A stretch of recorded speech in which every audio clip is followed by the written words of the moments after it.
All right, let's head over to our Zoom line. Warren Martin with us. Kansas Strong review tonight of episode 7.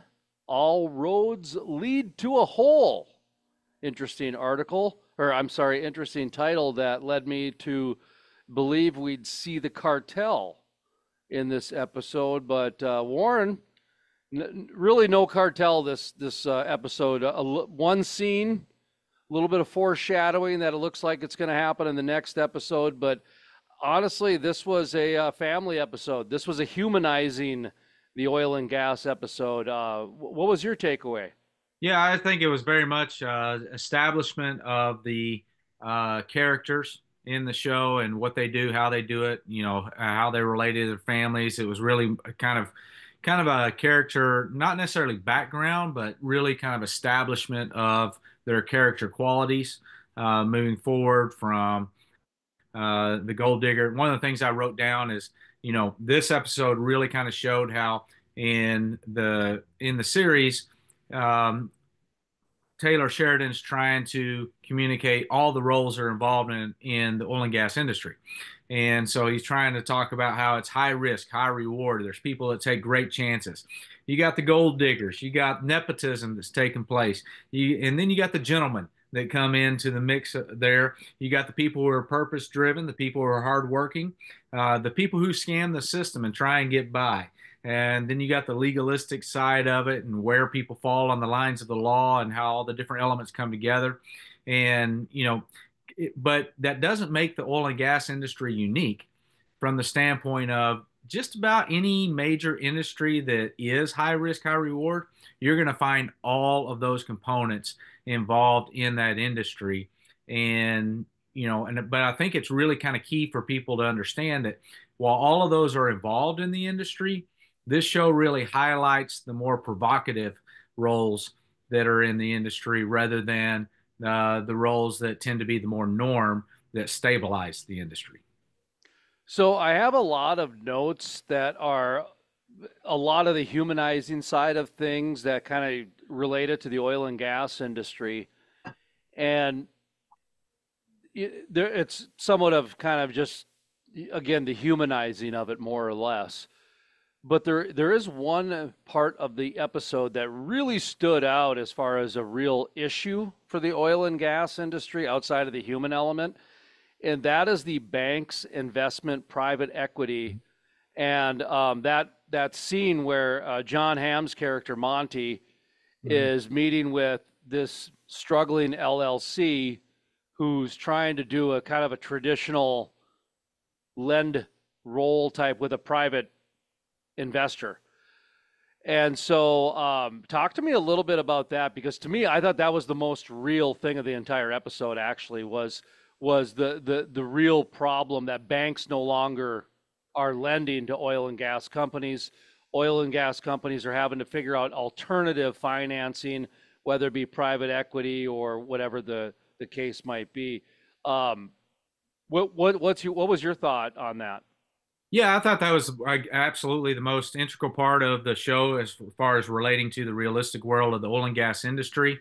It was also the most realistic as far as what landmen go through and producers go through on a regular basis. I was at a recent energy conference where we were sitting there, and at 2 o'clock in the morning, sat down with a discussion and started listening to three different producers who had all gone together in a well. And a lot of people don't understand, unless you're Exxon, unless you're one of the major oil companies out there, most of these independent oil and gas producers don't take on a well all by themselves. They take on a part of a well in conglomeration with other oil and gas producers so that they can have investments in multiple wells and they don't take all of the loss on one well if it turns up to be a dry hole. So there's a lot of collaboration and a lot of shared interest that takes place in the development of these wells. And at this conference I was at, there was a dispute among the producers that were all part of a single effort to drill for oil and gas in a specific field that was taking place. They were actually in court adjudicating between the three of them, and yet these producers all sat down at 2 o'clock in the morning at this event that I was at, and they talked until 5 o'clock in the morning trying to negotiate some type of a settlement to move forward. A lot like what happened in that restaurant that we saw in the series that takes place there, but for real. It was the real deal, trying to not have it end up in court, not end in court, but to find a settlement outside of court. That happens a lot in the oil and gas industry where there is a lot of shared interest, there's a lot of collaboration, there's a lot of shared risk that takes place, but that also opens it up for a lot of legal arbitration. I thought two things that were interesting about that scene that took place there. One is a very real world scenario where you have banking institutions, especially national banking institutions, that have been leveraged by the federal government, have been leveraged by politics to stop lending to oil and gas corporations, to oil and gas efforts. And that's a very real thing that has taken place, especially over the past 4 years, where you have these financial institutions who have begun to reel back some of that funding effort, which has made the oil and gas industry have to get a little bit more creative in how they fund it. And that sometimes means bringing in additional contributors. But I also thought what was interesting about that was how that scene ended, which I thought was brilliant. And so when that scene ended, he comes back in and he starts talking about this negotiation, and he doesn't say, yeah, I agree with you, the financial institutions won't give you the money that you need for this deal. What he says is that you are overextended and you cannot get a financial institution to back you up. So you need me, therefore I get better terms.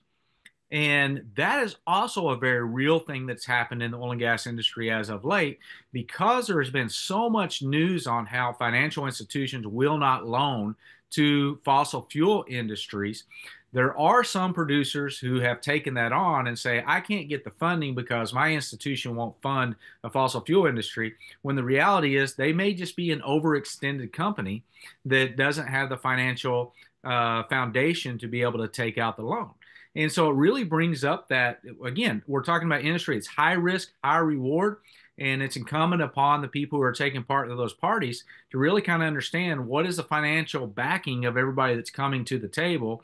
What are they actually able to do, and what are they just saying they're able to do?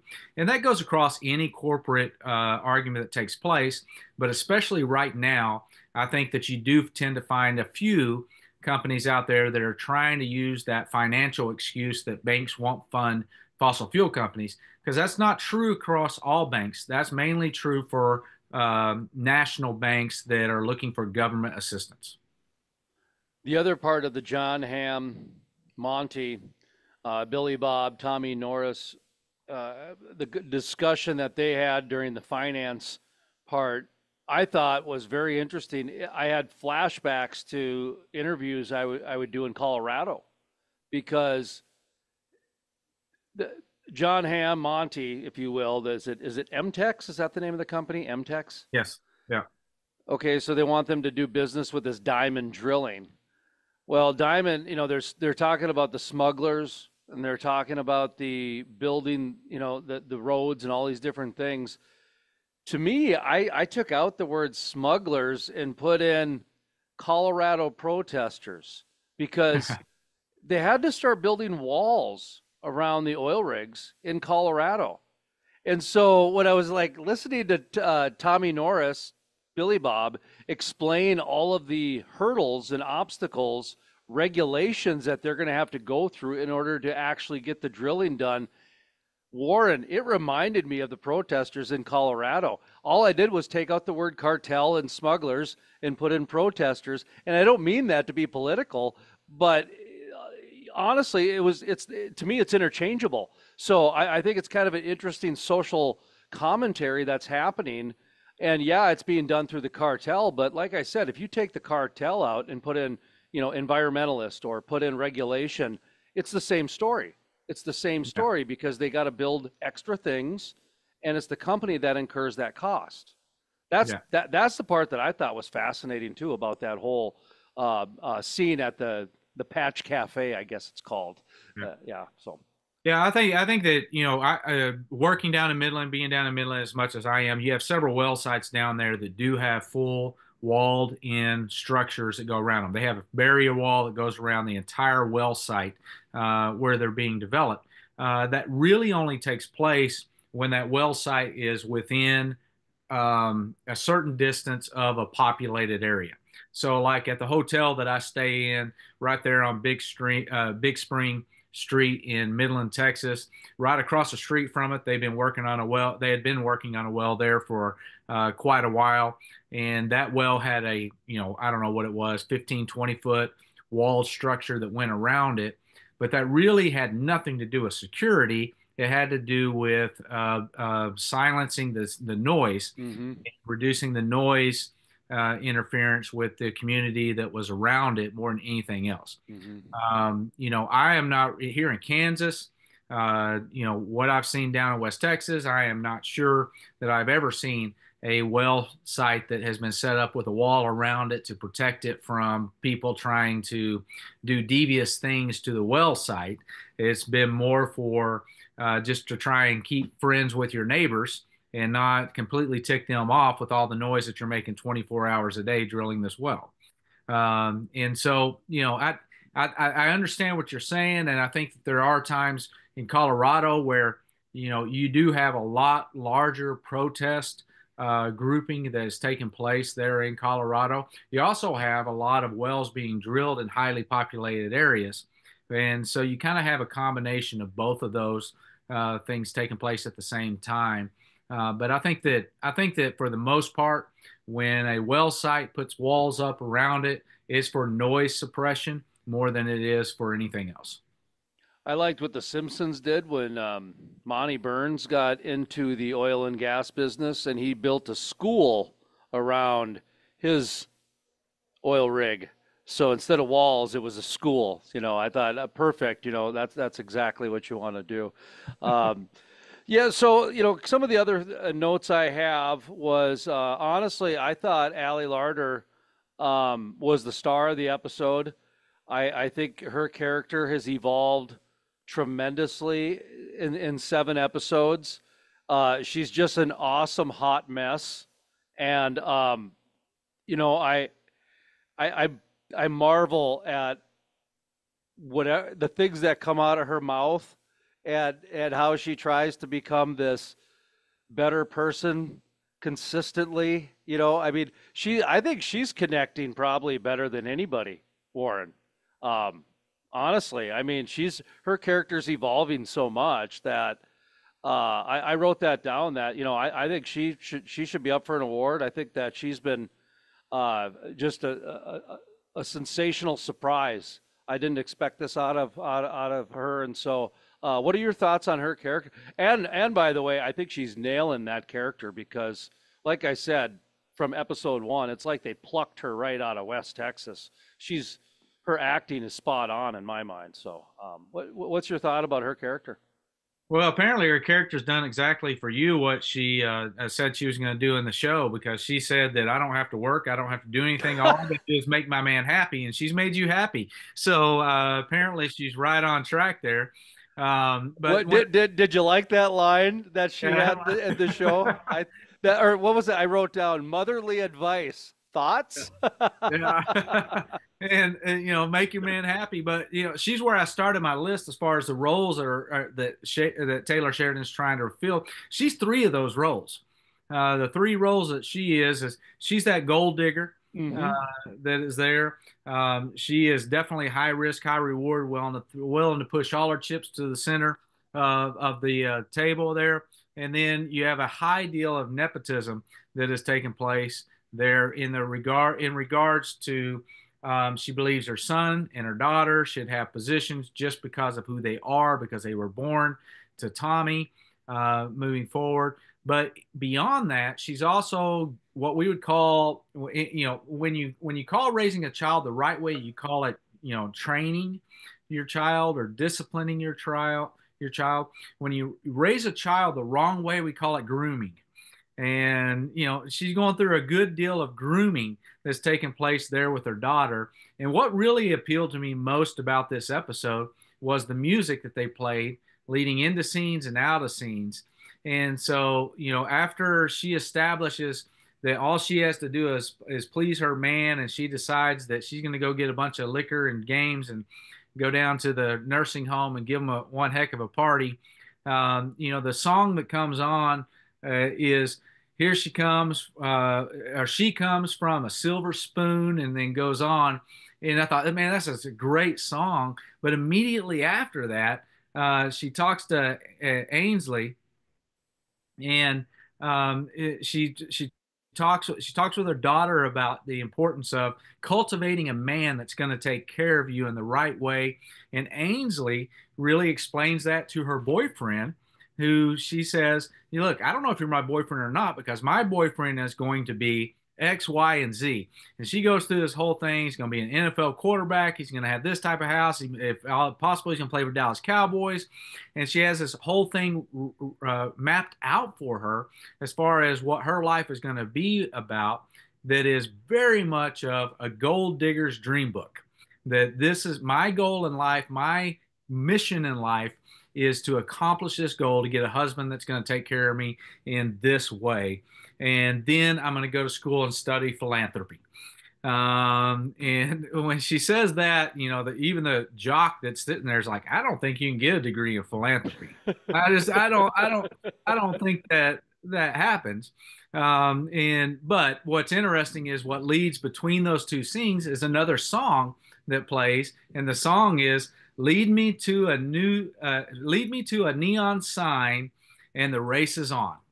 And that's really what has happened here. Is you've got Angela, who comes from a silver spoon, who's raising up her daughter, who show her a neon sign, and the race is on to accomplish that goal in life, to be one up on her mom, to marry a guy that's better than her dad, who failed in his oil company and is able to provide her with the lifestyle that she wants.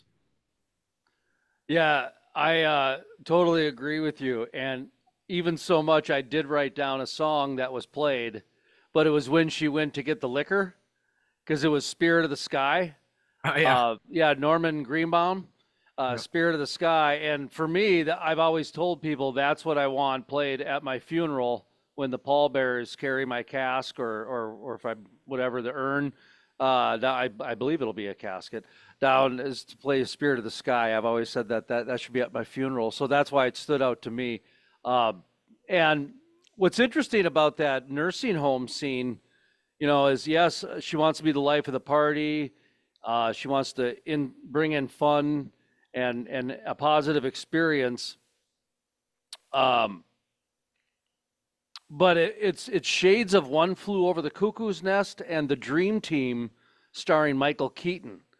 And so there was even a little bit of a connection to, kind of layer her character with some connections with that.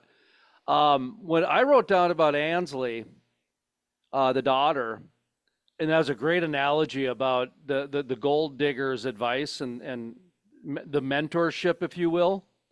To me, when she was in the back of the pickup truck with the quarterback, I absolutely loved how it was the teenage girl that explained the process of creating a salary for your wife so it can be written off. I absolutely loved that. That was brilliant.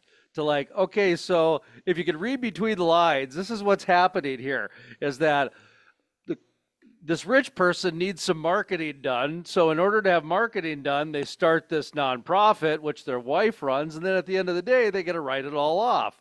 I thought that was absolutely brilliant in there. I don't know if you picked up on that. It sounds like Oh, you yeah. did. Yeah, you phrased it a little bit different than me, that's for sure. But the father-daughter moments, those were a little bit real. Those were a little bit violent, if you will. And I thought of you a lot. You've got four daughters? Four daughters.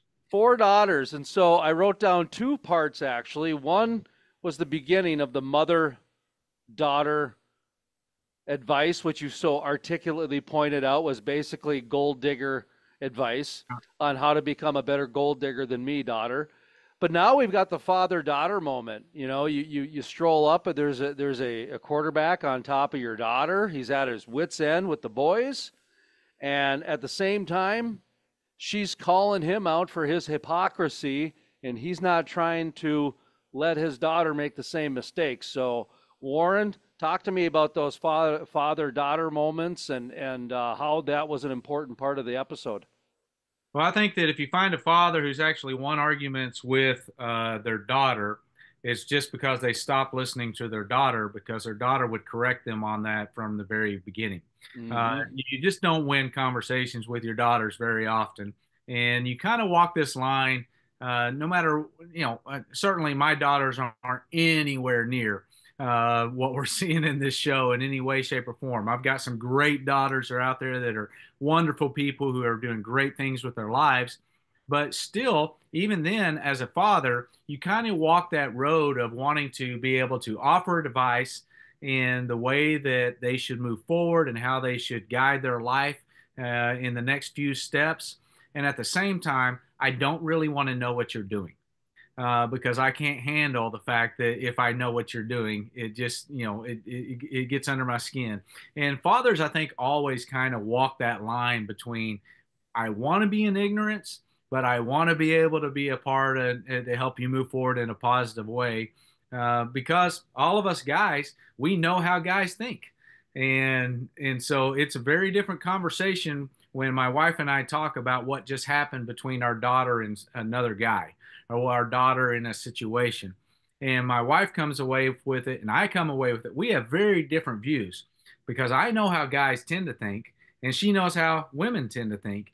And that's a very different picture. And so when you take the Ainsley is so extreme as she is, Tommy so extreme as he is, I think that those scenes are a good portrayal of that idea between trying to walk that line between ignorance and guidance at the same time. And that's a hard line to walk. So, humanizing episode, Ainsley and her dad, Allie Leiter and the volunteering, Cooper and his love interest, I forget her name. Ariana. Ariana, the widow. Not much in the episode, but major advancements of the storyline. And that brings us to the foreshadowing of next episode. The lawyers show up. They're here to inform Ariana that if she doesn't sign this agreement, that the other two now don't get the money. So there's a little bit of a borderline extortion involved here. And interestingly enough, the corporate attorney didn't know who Cooper Norris was, yet she had been looking for Cooper Norris as a witness, could be, or I'm not sure. Warren, definite some foreshadowing that Cooper now is going to be involved, probably against Ariana in the upcoming potential legal butting of heads. What was your takeaway from the foreshadowing there? Yeah, I don't think she's going to be against him. So I'm gonna step back a little bit and kind of take a little bit different view on that because that's actually the very first note that I wrote down. And I wrote down that note because in several of our past episodes when we've talked about Cooper, we've talked about his desire to run an oil company, and we've talked about how the oil and gas industry is a high risk, high reward industry, but that also means high risk and utter devastation if you don't score on the other end of it. So it very much is that high risk, high reward, great risk taking place there.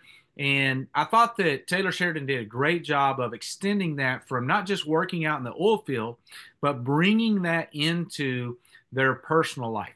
What they did by him going to her house and staying at her house when that's been the epicenter of all the trouble that's been caused, it definitely shows that high risk mentality that both of them have, that they're willing to take those chances, they're willing to take those risks. And I thought that was one of the most humanizing parts of this entire show, because I think a lot of people look at it and say, well, that's just stupid. But if you've ever seen me speak on stage, I'm a very passionate speaker on stage. I run all camera people hate me when I'm on stage because I'm running all over the stage talking to people and engaging, and I'm very animated and active. And I tell people all the time when I step off a stage, that passion that you see on stage, it doesn't disappear when I walk off of stage. It's who I am. I'm very passionate about everything that I do. I'm either extremely high or extremely low, but I'm passionate about everything that I do. And I thought Taylor Sheridan did a good job of fulfilling these two character types by showing that what they were willing to do for their lives and for their jobs, they're also willing to do in their relationship and take what was already risky and up the level on it because that's what they wanted to invest in and kind of carried that forward. Then you have the lawyers that come in, and I really think they're kind of set that Taylor may be setting this up to where Cooper is actually going to be against his dad, not against Ariana. And Okay. and so I think that it may be setting up in that regard to where Cooper was at the site, and it's going to put a wedge between him and his dad rather than him and Ariana. I could be wrong on that, but that was my take on it. Well, I think you're dead on because going back several episodes, there was the you're the fall guy. Um, Tommy Norris, Yeah, Billy Bob, you're going to be the fall guy in this. yeah, And if you have to sleep with the attorney, do it. Remember yeah. that was the advice because you're going to be the fall guy so much. Get her on your side. So you could be very much on target. And really, when I'm looking at my notes right now, the very first note I have, meaning the beginning of the show, is that Billy Bob, Tommy Norris, trying to insinuate to his son, this is not a good idea. Don't get in the car with Ariana. You don't want to mess with Texas. You don't want to mess with oil field. This is not a good idea. And then the end of the episode is the lawyer, Cooper Norris, we've been looking for you. So anyway, interesting how that started and ended. And then um, foreshadowing the other one, it looks like the cartel is spying on Tommy's family. And so it looks like that the Ainsley, the daughter, um, might get involved with something with the cartel in terms of a threat or something along those lines. Somebody was spying on Tommy, and Yeah. that was uh, the cartel. Is that what you thought too? Yeah, I assumed it was the cartel. Yeah. It was one of two things. Most likely, it was the cartel spying on him. The only other thing it could be is if you had someone, a third party, that was getting involved over the rig explosion or an insurance claim that was following them around, which could be potential opportunities. On the one Well, hand, you got the drug cartel that's moving yep. forward, and but the drug cartel, they, what kind of makes me think maybe it's not them is the fact that they show up to a rig that's being drilled. And first of all, that was a completely unrealistic scene because they show up like this rig's coming out and they're just getting started and they're going to set up this rig and start drilling. And these guys show up and it's like, okay, stop. You can't just do this now. Well, anybody who's been around a drilling rig knows that they would have already been on site for like a week before that rig showed up, doing all the groundwork and digging the pits and making the barriers and moving in all the tanks and everything else before that rig comes in. Everything's going to be set up and ready for the rig when it comes in. So that wouldn't be the first time that they show up on the site. They would have been there for a week before that at least. And so you'd think that the cartel would show up when they first showed up on the job, not a week later. But anyway, uh, Ward, put your guns away. Get back to work. These rigs aren't gonna pump oil by themselves. I gotta tell you, when every crew member pulled out a gun, yeah, I just went, oh man, this is just like being in any oil patch in America, baby. I just went, oh my word. I mean, I have you ever been to a well site where that something like that could even come close to happening? I don't know that I've ever been to a well site where anybody had a gun except for maybe in the pickup. Back in the pickup. I'm sure there's probably some people up here in Kansas that can still carry, but I've never been on a rig where I saw someone carrying a gun or packing a gun That was out so there. funny.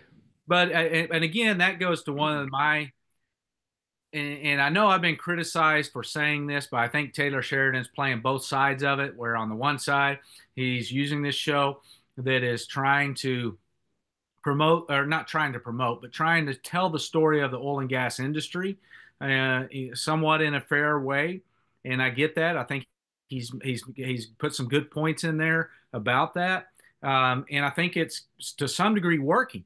And the reason I think that it's working is because people are talking about it, people are engaged in it.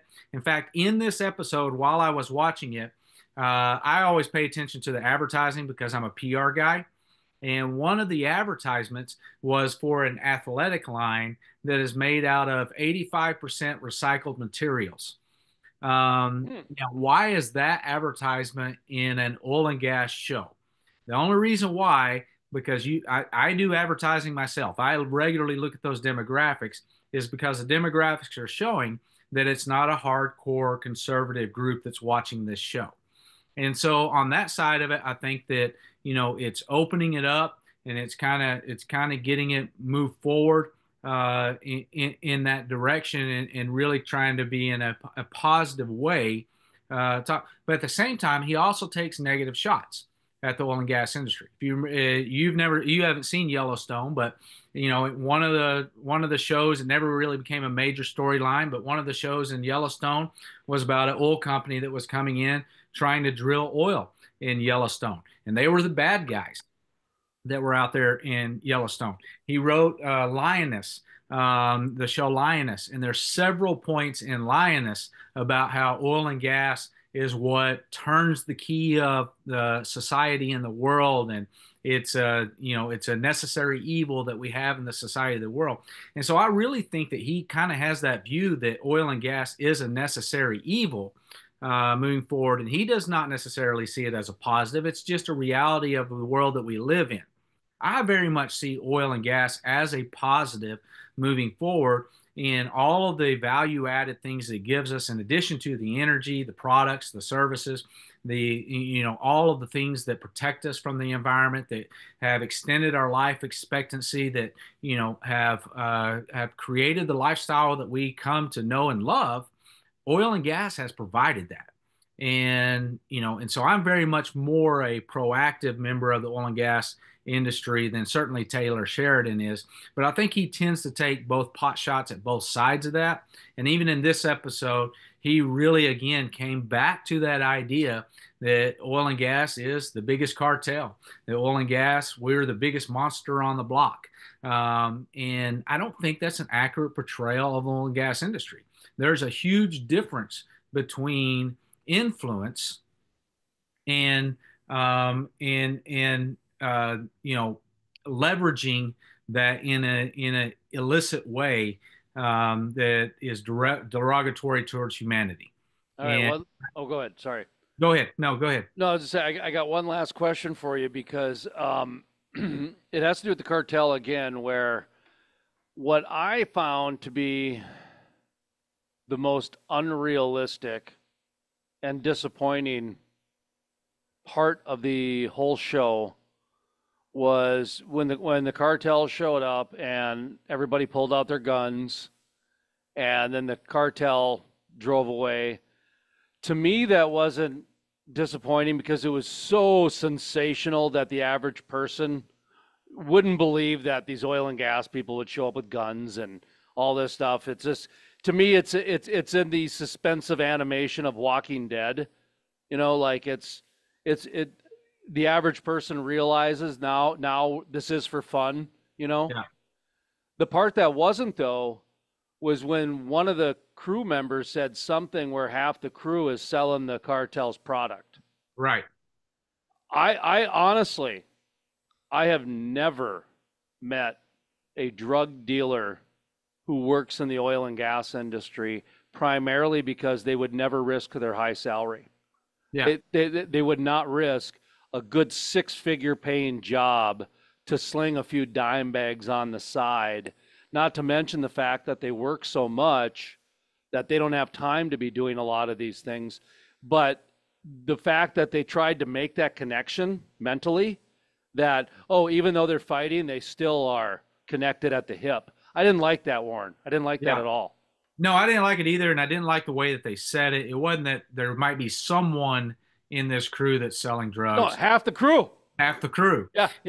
Half the crew is like selling it's all secondary nature. Yeah.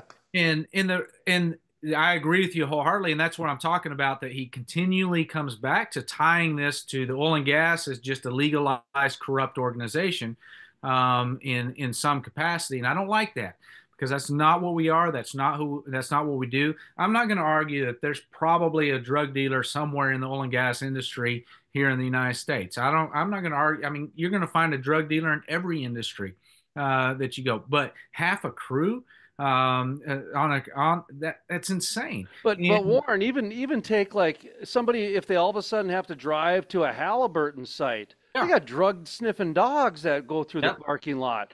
I actually have had Department of Defense background checks on me for when I wanted to do interviews in certain places. I mean, the amount of vetting. I mean, I have friends of mine who work in the heating and cooling industry, and when they go on to man camps, they they have to have their vehicles searched, or they're always open to a random search. Just the amount of security that's involved to make sure there's no drug dealings going on. That's the part. I mean, like that's why I'm well, like half the crew. Come on, guys, this is ridiculous. So well, and you add to that, if you have a CDL, you have to pass a regular drug test exactly. on a regular basis to be able to drive that CDL. I mean, you mess up one time, you get one infraction, you get your DUIs, you can't drive in the oil and gas industry ever. It's not like for a period of time. It's ever you No, it's can't. like Canada. Yeah, I mean, you're done. You're done in the oil and gas industry, and so I think that to me is one of the again, I agree with you wholeheartedly. It's one of the most disappointing things because we do have a lot of people in the oil and gas industry that have come from very hard backgrounds, and this is the industry where they're able to rebuild their lives. But it is a hard job. It is a hard job where they do hard work, where there are regular drug tests, there is high security, and it is a chance for them to rebuild their lives. And I think that is a great thing that has been mentioned in this show, but not highlighted in this show. The opposite of it has been highlighted in this show that they're still thugs that are just working at a job. This is not like a job at Walmart. This is a very hard job. And one of the common things that people say about people that try and cheat the law is they say, "Man, if I, how hard do you have to work to get away with doing that?" And we always talk about how people that try and skirt around the law, how much time and effort they spend to try and get around all of the legal parameters that are there. You don't have that time in the oil and gas industry. You don't have time to go jump through all of those hoops and do all of those things because your job is the oil and gas industry and it is such a high paying job. Why would you risk that? And not just a high paying job, but a high paying job with benefits, with security, with a future. Why would you risk that for a dime bag? It just makes But no sense whatsoever. and if I might add one more thing before we end this week's episode 7 review reaction to All Roads Lead to a Hole with Warren Martin, the oil man, reviewing Landman, the series. I I do want to mention this because for the last 12, 13 years, I have been covering this through the crude life, through magazines and radios and newspapers and a variety of different media outlets. The oil and gas industry has invested a substantial amount of money, resources, and attention, and have succeeded, in my mind, in changing the culture that Sheridan is trying to bring the stereotype back. The amount of investment that these organizations have put into making sure that there's no more drugs in the man camp, making sure that domestic dispute is not happening anymore, making sure these guys aren't even drunk anymore. I mean, that I think the ultra thing is absolutely hilarious. The fact that they're just sitting around drinking, 3-2 beer all the time or whatever the heck it is. I mean, to me, it's kind of funny, but I get it. A lot of people, it's going to be lost on. But Warren, the biggest disappointment to me is that there has been a substantial investment made to change the entire culture about the felons and the destitutes and the drugs and domestic disputes and all this stuff, that is not even the oil and gas industry anymore. These guys aren't slinging chains very much anymore, and these guys aren't going out doing all these drug things anymore either. And so, talk to me about the culture and the investments that have been made. It's not just the individuals; it's the companies too. Yeah, and so I'm gonna sidestep that just a little bit, Yeah, kind of come at it from a different approach because we have Kansas Strong. We do focus groups from time to time to see how our messaging is hitting, to find out what kind of messaging we need to be utilizing to really communicate with the average citizen out there. And so we did a focus group a couple years ago, and that was one of the questions that we asked them is what is your view of the oil and gas industry right now in Kansas? And what was interesting is 4 out of 4 of these focus groups, every single one of them, when we asked that question, came back with the same response. Well, I just don't think the oil and gas industry is as relevant as it was when I was a kid. And so we'd follow up with them. Well, what do you mean by that? And they said, well, when I was a kid, you used to see the oil and gas industry everywhere. You saw trucks and tankers and you saw equipment all over the place. And now you don't see it anywhere. And that's because there's been a huge investment made by our industry. In fact, our industry has invested more than any other industry on earth in addressing environmental concerns. So what did we do? We went out and we cleaned up those well sites. We cleaned up our trucks. We cleaned up everything to where we've become somewhat invisible to the people that are around us. Maybe not in Permian Basin and Midland, Odessa, but in Kansas, we've become somewhat invisible because we're not dirty. There's not oil everywhere because we've changed how we do our operations to the point that people don't notice us nearly as much. That in one way, that's a positive because we don't have as big of an impact on the environment. In another way, it's a negative because people don't realize that we're still here as much as we were back then. We just aren't as noticeable as we were. In the same way, the oil and gas industry has made huge efforts on the HR side, on the human resources side, to ensure that our employees are taken care of. We're paying the highest wages we've ever paid in the oil and gas industry right now. We're desperate for employees. We've started all kinds of initiatives to bring people into the industry. Young people tend not to look at our industry as a potential job opportunity because they don't think it's going to be there 20, 30 years from now, when it is going to be there 20, 30 now. So we've made huge investments to reach out to those young minds because we need those young minds in the industry. And to get those young minds in the industry, you have to have an industry where they can develop a career, where they can have a prolific job that's going to give them opportunities to advance, opportunities to grow. And so it speaks to exactly what you're saying, is that we've made huge investments to change our industry and really make it a forerunner of commerce in the United States among all industries out there, where people want to come and they can find a viable, good job for the rest of their career here in our industry. And so, yes, I think that it is highly disappointing that this show and others continue to throw us back into those olden days when there was a lot of corruption, when there was a lot of dog eat dog out there, and just, who cares about the environment, who cares about the people, who cares about the landowners, just go get the money. That's not the industry of today, and that is being lost. I'm writing an article right now that's called Sins of the Father, that really talks about how a lot of Western culture, British culture and other cultures, have a history of carrying forward laws that are sins of the father. So if your father did something that lost your rank and nobility, then that extends to all generations from him down. And you have to pay for the sins of your father. The United States was built on a very unique principle. And that unique principle is that people do not have to pay for the sins of their father. It doesn't matter what your father did. You're responsible for what you do and how you do it. But when it comes to the oil industry, that's one of the areas where we make an exception. And we don't evaluate the oil and gas industry on where we are today and what we do today.